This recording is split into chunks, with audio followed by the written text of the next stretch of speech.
I remember meeting Kevin Peter Hall for the first time when he came to the studio for his castings, for his body cast, for his head cast, to prepare for the process of creating the Predator. And here is this wonderfully soft-hearted, intelligent, poetic giant of a man. Hi, Mom. What are you doing Mom here? out there? Yeah, that's my mom. That's your mom? What are you doing here in the middle of Mexico? It's amazing. Get home. Go home. Where's Dad? Kevin Peter Hall was our Predator. Arnold, I'm looking for you, babe. And he was in Predator too. Don't mind the master in the background. He was just a really sweetheart of a guy, you know, big and tall and, you know, and soft and sweet inside. I need another finger. Oh. Thank you. Kevin Peter Hall was a great kid. He got a lot of work playing monsters because he was 7 feet 6 inches tall.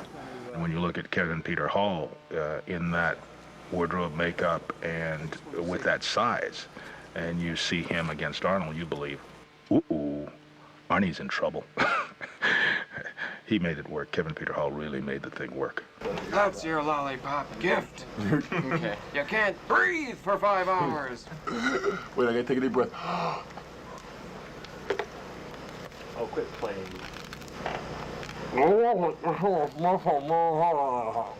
Hey, that's that kind of language is Strap. Kevin was an extremely professional actor when it came to the suit and his longevity in it. He complained very little. He probably stayed in the suit. It's hard for me to recollect exactly the time, but I don't remember ever having to lose shots because he couldn't be in the suit any longer. I am Predator, master of the universe. What is you? He would stay in for hours. Fortunately, it was designed in such a way that the head could come on and off very quickly.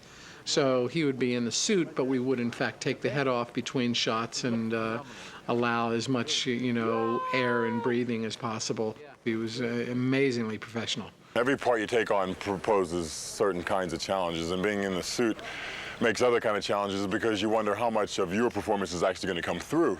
Most people think that when you prepare for a role for this, it's mostly just physical. It's mostly just jogging and push-ups and movement, and all of that's very important. Endurance is very important to be inside a suit. It's very hot, and it's really rough work. But there was also a lot of thought into what kind of movement, what kind of planet he came from.